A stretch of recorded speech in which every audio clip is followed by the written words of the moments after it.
बिस्मिल्लाहिर्रहमानिर्रहीम अस्सलाम वालेकुम नाज़रीन। मैं हूं आपका मेज़बान दानिश अंसारी और आप देख रहे हैं मेरा YouTube channel Danish Ansari official. नाज़रीन आज हम बात करेंगे मलिक महबूब साहब से। आप सबके फेवरेट हैं, मशहूर एस्ट्रोलॉजर हैं। अस्सलाम वालेकुम मलिक साहब, कैसे हैं आप?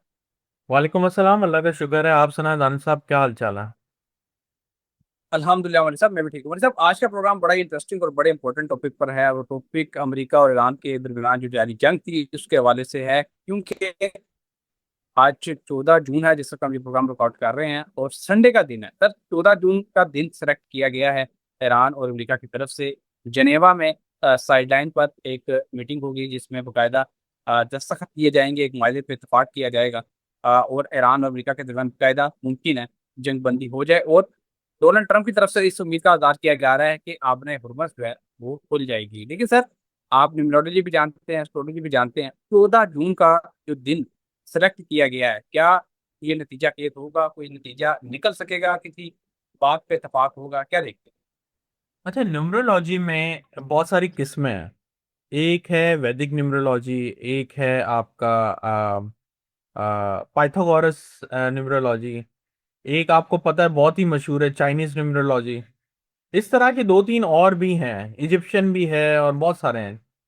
लेकिन अगर मैं इसको पाइथागोरस सिस्टम के थ्रू देखूं, वैसे वैदिक से भी मैं जानता हूं, पाइथागोरस में दो तीन नंबर जो होते हैं ना, वो बोलते हैं कार्मिक कार्मिक डेप्थ के नंबर है।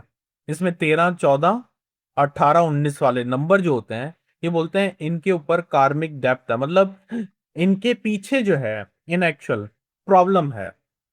तो 14 जून एट इटसेल्फ मुझे कोई प्रोडक्टिव डेट नजर नहीं आती। मैंने आपको बहुत से वीलॉग में बताया है कि देखें, मुझे पहले तो मुआहिदा होता हुआ नजर नहीं आ रहा। अगर फॉर इंस्टेंस हो भी गया, सरप्राइजिंग बात नहीं है, लेकिन ये मुआहिदा नहीं चलेगा।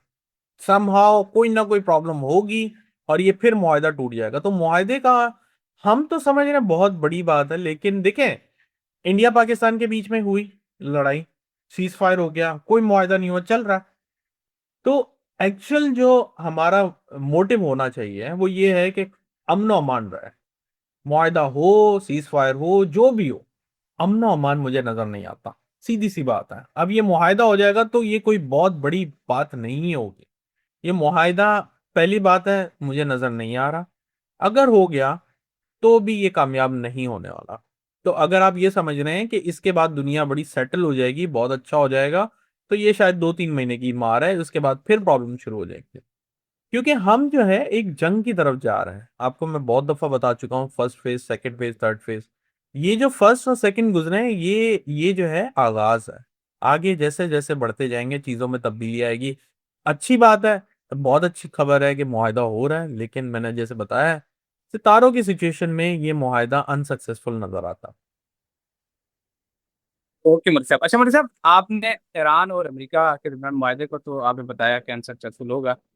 सर, एक माहा यूक्रेन और रशिया के दरमियान भी होने की उम्मीद जाहिर की जा रही है। क्या इस साल 2026 में ये दो ममालिक भी कोई सलाह सफाई पर पहुंच जाएंगे, कोई इतफाक कर पाएंगे किसी एक बात पे, एक पॉइंट पे, या फिर इनकी जंग आगे भी चलती दिखाई देती है आपको? देखिए, ये इसकी जंग तो मैंने पिछले साल में ही बोली कि ये जंग ऑलमोस्ट खत्म हो गई है। अब वो बात ये है कि वो हार ना मान के यूक्रेन जो है अपना हिस्से खोता जा रहा है, दैट्स फाइन। क्योंकि अल्टीमेटली रिजल्ट यही होना है, मैंने आपको पहले भी बताया कि वो यूक्रेन का नुकसान होगा, रशिया के पास फायदा है।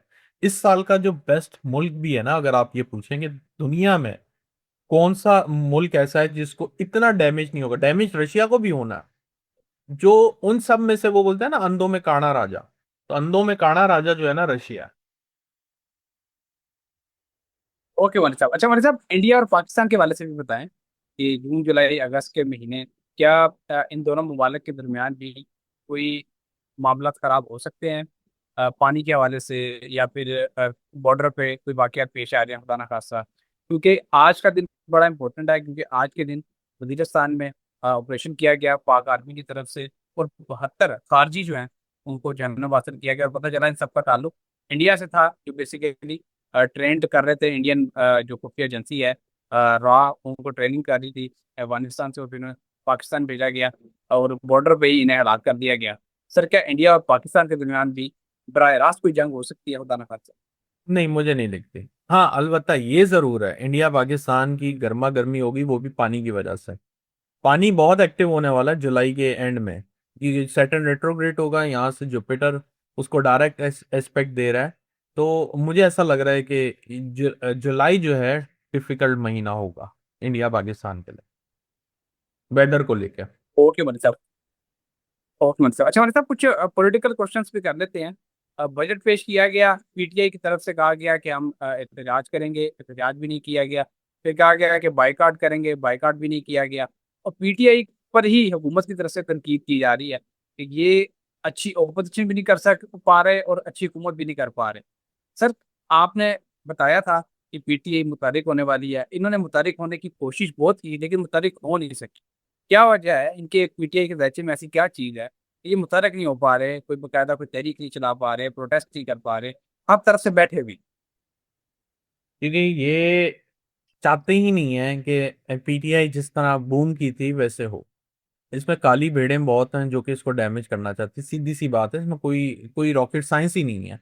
बहुत ही क्लियर है। और इनके जायचे में भी, अगर हम इमरान खान का जायचा देखें और पीटीआई का जायचा देखें, एक सिमिलैरिटीज बहुत नजर आती है कि धोखेबाज बहुत होंगे इनके आसपास।